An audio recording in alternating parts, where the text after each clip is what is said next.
Policy Analyst for the Cato Institute, and Adjunct Professor of Advanced Constitutional Law, Denver University's Strom College of Law. Did I get that all correct? Thank you. Go ahead, please.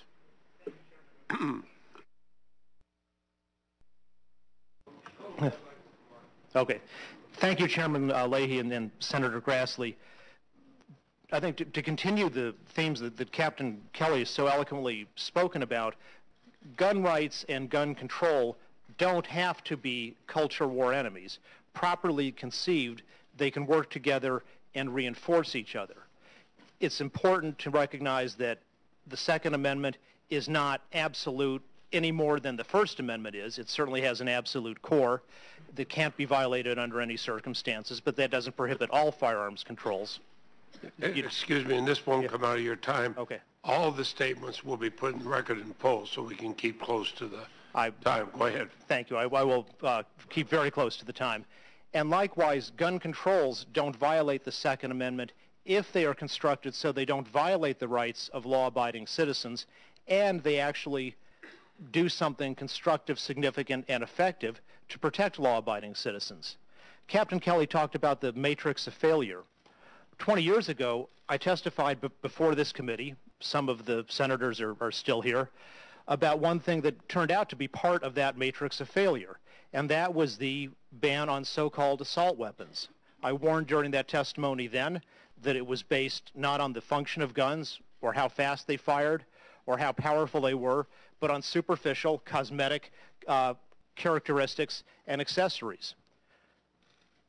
As part of the compromise that eventually led to that bill being mistakenly passed by Congress, the bill had a 10-year sunset in it and a requirement that the Department of Justice supervise a study of the effectiveness of that law.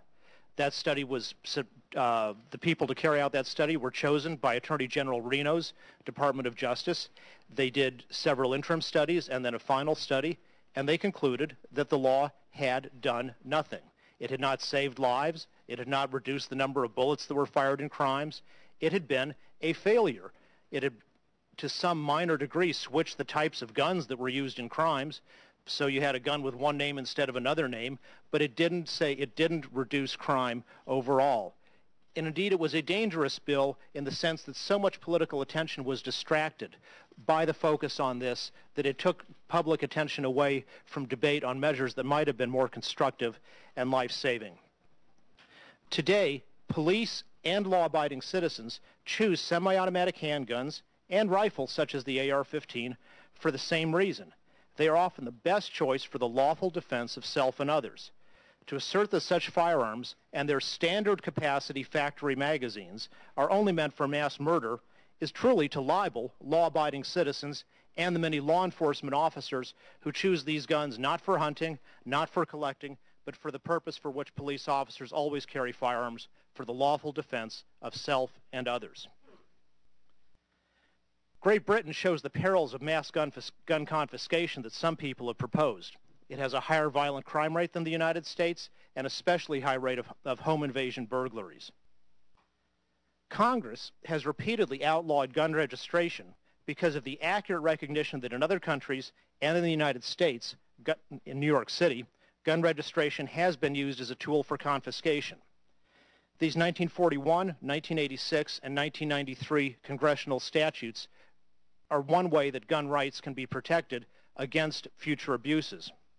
Unfortunately, the bills about universal background checks that have been proposed in recent Congresses with the support of Mayor New York City Michael Bloomberg have often had provisions in them for gun registration and for many other violations of the civil liberties of law-abiding persons, such as allowing gun bans for people who were accused but acquitted of drug crimes.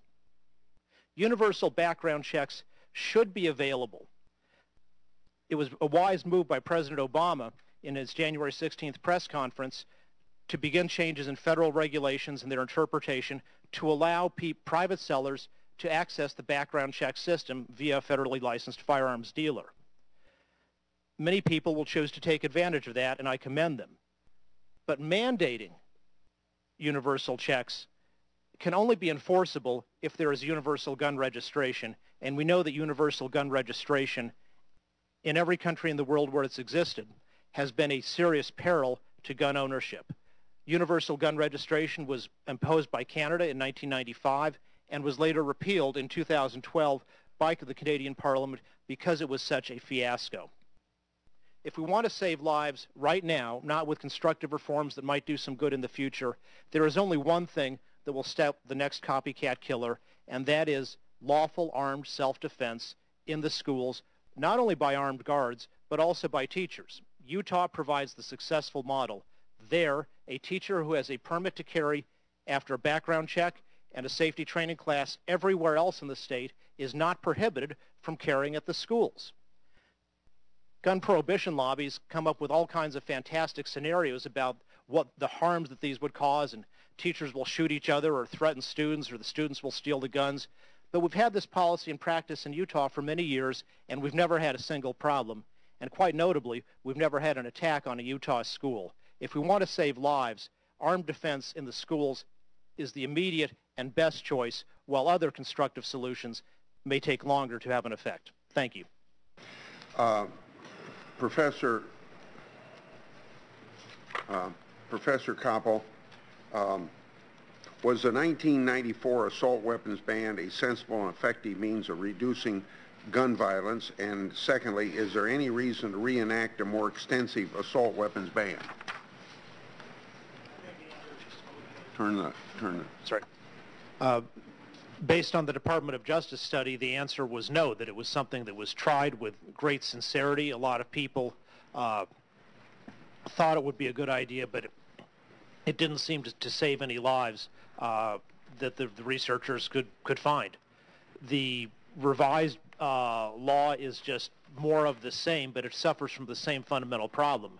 You can have a 1994 law that lists some guns by name and a 2013 law that lists more guns by name, but the very fact that you're banning guns by name, that's just an example of how the law doesn't address the gun's firepower or their rate of fire. It's simply, if there's something that makes these guns more dangerous, then legislation ought to be able to describe it in neutral terms. So all these names, I think, are a sign of exactly what's wrong with the bill. Now, the present bill, like its 1994 predecessor, also has outlaws things based on various features. But again, these aren't things that have to do with the internal mechanics of the gun, how fast it fires, or how powerful the bullets are. They're things like whether a rifle has a forward grip. Well, a forward grip on a rifle helps the user stabilize it and make the gun more accurate, so that if you're deer hunting, the second shot is almost as accurate as the first, or if you're target shooting, or more importantly, most importantly, if you're engaged in lawful self-defense. And that's why you see guns like the AR-15 with their standard factory-issued 30-round magazines in police cars all over the country, because they make the gun more accurate for the core purpose of the Second Amendment, which is lawful self-defense. Okay. Chief Johnson and Professor Kopel, listen while I read, and I'll ask each of you a question. Recently, Iowa law enforcement officials were quoted in an article that I asked consent to include in the record, entitled "Law Officers Tell Congressmen Mental Health Issues More Important Than Gun Ban," end of quote. In it, a bipartisan group of elected sheriffs and police chiefs offered candid assessments of current legislative proposals. One chief of police stated, quote, "I think banning assault weapons and high-capacity magazines is strictly a feel-good measure. It's not going to accomplish anything," end of quote. Instead, they asked for options for getting mentally ill individuals treatment. Chief Jim Clark, Tumwa, Iowa, added, quote, "We identify some that are mentally ill. They need treatment, but we can't access the system." So, Chief Johnson, what options do your officers have, from your experience, because I quoted Iowa, currently have in dealing with individuals they believe to have untreated mental illness? It is a major problem in America today in my jurisdiction. I'm here today to talk about guns and the way to stop gun violence. And we know a comprehensive background check that picks up these mental health issue disqualifiers will make our nation a safer place. We know that banning high-capacity magazines will make our police officers safer. We've lost dozens of police officers in America due to assault weapons. And we've seen tragedies all across this great nation, Aurora, Newtown, and Webster, New York. An off-duty police officer, you're never off-duty, he's a police officer shot down by an assault weapon. It's a serious problem, and it must be addressed. Yeah. Professor Kopel, you authored an article in Wall Street Journal last month entitled Guns, Mental Illness, Newtown. And I would also like to have that included in the record. Is there evidence that mental illness and changes to civil commitment laws play a part in mass shootings? And what can we do to keep guns away from mentally ill, consistent with our Second Amendment? Well, certainly they play quite a major role in homicides in general. Probably about, according to the Department of Justice research, about 1/6 of the people in state prisons for homicide are mentally ill.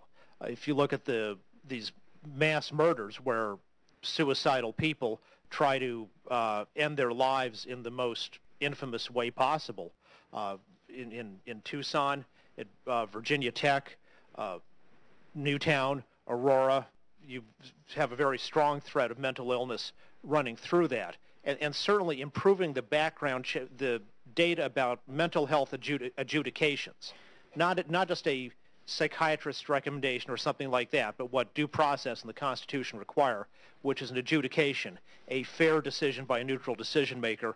Getting those into the background check system is something that Congress started working on after Virginia Tech, and there's more progress to be made.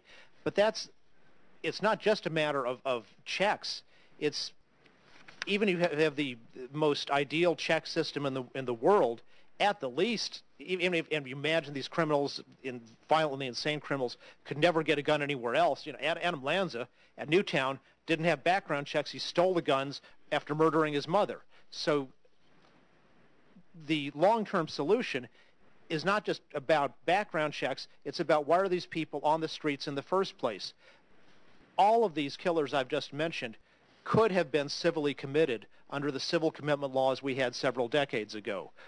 Those laws were changed sometimes because they were sometimes abused, but I think we can move back to a more sensible position that strongly protects the due process rights of people against involuntary commitment, but also gets dangerous people off the streets. And that will cost money at the state level, but it's money that will be greatly saved in the long term through reduced incarceration costs for crimes. Target practice, even self-defense? It would be not legal for hunting in most states where there are limits on how many rounds you can have in a magazine. But as I think you've recognized, the Second Amendment is not primarily about hunting. What I've been talking about is what the Supreme Court said in District of Columbia versus Heller, which is what is the core of the Second Amendment, which is the firearms and their accessories, which are commonly owned by law-abiding people for legitimate purposes. But let me and those are not, and I'm not talking about 100-round magazines. I'm talking about what police officers carry, what citizens carry, semi-automatic handguns, typically with magazines of 11 to 19 but rounds. Those are police officers.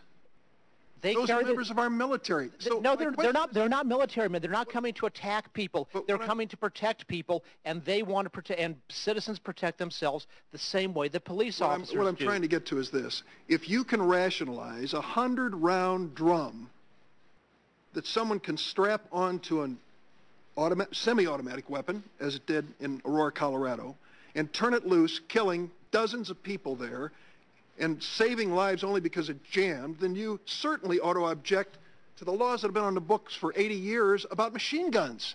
Why aren't they allowed under the Second Amendment? Because, according to Heller, because they are not commonly used by law-abiding citizens for legitimate purposes. But 100-round magazines are?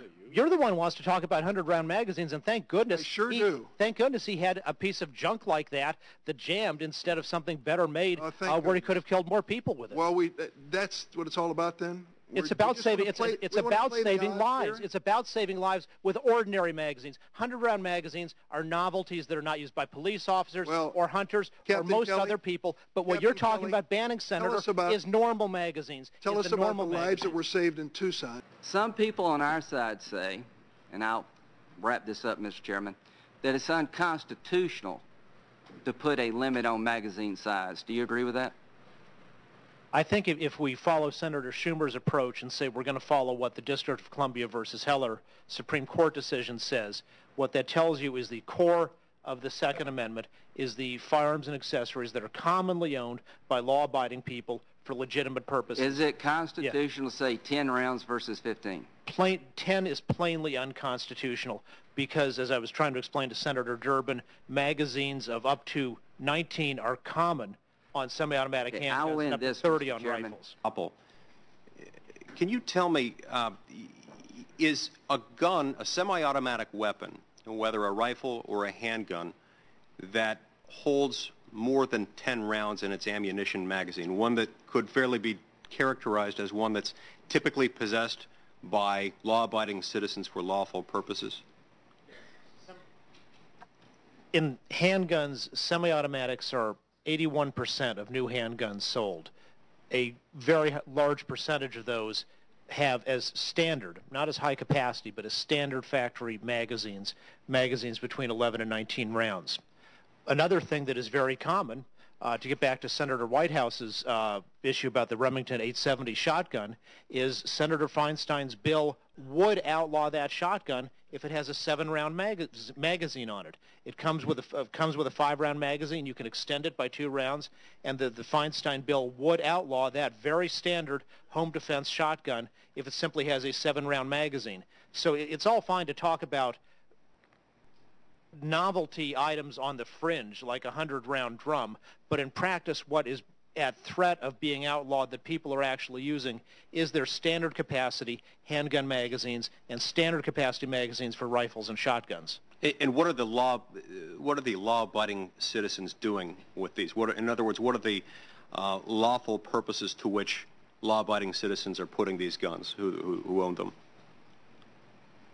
Self-defense, target shooting, all the purposes which is lawful to possess a firearm. And I would, regarding what the chief was talking about all this extra training that police officers have, well, since I've represented the 2 leading police training organizations in the U.S. Supreme Court, I would certainly agree that the police have more training for all kinds of reasons, including they have the power to effectuate arrests, which ordinary citizens don't. But the training, in the view of the police training organizations, the International Law Enforcement Educators and Trainers Association, the International Association of Law Enforcement Firearms Instructors, they believe that the training that is required in most states to obtain a permit to carry a handgun for lawful protection of self, only 9 states currently violate that by not letting trained citizens carry, that is appropriate, sufficient for people to be able to protect themselves, not necessarily to go out and do arrests, but to defend themselves, and that includes defending themselves in their place of employment, including if that place of employment happens to be a school. Now, one of the arguments that I've frequently heard for making this type of weapon illegal, or making any weapon illegal if you're using an ammunition magazine containing more than 10 rounds, is that weapons like these are available on a widespread basis, that it's relatively easy to buy them, in the sense that, you know, most people may lawfully buy them and own them. Yeah. And that's used as an argument in favor of restricting access to these weapons. In your opinion, does that make it more or less constitutionally permissible to restrict their sale? Well, I think you've hit exactly what District of Columbia versus Heller was all about, which is, you know, you talk about how often are 100-round drum magazines used in crimes. Pretty rarely. How often are they used in self-defense? Pretty rarely, too. Handguns are used. There's 70% of gun homicides in this country are perpetrated with handguns. And the Supreme Court said the fact that these are very frequently used in crimes does not mean that under the Constitution you can prohibit them. So the fact that you can point to any particular crime where a gun was misused and say, oh, that proves we have to ban this gun or this accessory, is the opposite of what the Supreme Court is saying. The Supreme Court is saying you don't look only at the misuse of an arm or an accessory. You look at its lawful use. Does it have common lawful use? Yes, handguns have common lawful use. Yes, handgun magazines and the standard size of 11 to 19 rounds have common lawful use. And yes, the AR-15 rifle, the most popular best-selling rifle in this country for years, has pervasive lawful use. So if we restrict access to these guns, we're limiting the ability of individual Americans, law-abiding Americans, to use them for lawful purposes. Yes, and then the teaching of Heller is the fact that criminals may misuse something does not in itself constitute sufficient reason to prohibit law-abiding citizens from using a commonly used firearm. An article that appears in the Wall Street Journal on appeared in the Wall Street Journal on December 18th, 2012. In the article, you point out that that firearms are the most heavily regulated consumer product in the United States. Gun control laws are more prevalent now than in the mid-1960s, when you could walk into any store and buy a semi-automatic weapon with no questions asked. Now, in your opinion, the lack of firearms regulations is not a contributing factor to the recent rise in the random mass shootings. So what factors have contributed to the rise in these random shootings? You may have answered this already, but I would like to hear it again if you haven't. No, I haven't. Okay. For one thing, there's a copycat effect. Could you put your mic on? Certainly, there's a copycat effect, and lots of studies of scholars of all kinds of criminals, but especially of these people seeking notoriety, show a strong copycat effect, and that is something that makes me think we need immediate protection for schools because of the copycat danger right now. In addition, there was a mass deinstitutionalization of the mentally ill starting in the 1960s and going through the 1980s. Some of that was because of budgetary issues. And a lot of the times the promise was, well, we'll put these people in halfway houses so they can be partially in the community, which is a great idea. But then there was never the funding for the halfway houses, and if people walk away, nothing is done to follow up. The Jared Loughner, Adam Lanza, so many, James Holmes, so many of these perpetrators absolutely would have been civilly committed under the system we had 50 years ago. We need to move back towards greater possibility for civil commitment for the dangerously, violently mentally ill. It's certainly right, as I think both senators from Minnesota were saying, that mentally ill people per se are not any more dangerous or violent than anyone else. In fact, sometimes less so. But there's a subset of them that are dangerously, violently mentally ill, and we need to have them off the streets so that they can't endanger themselves or others.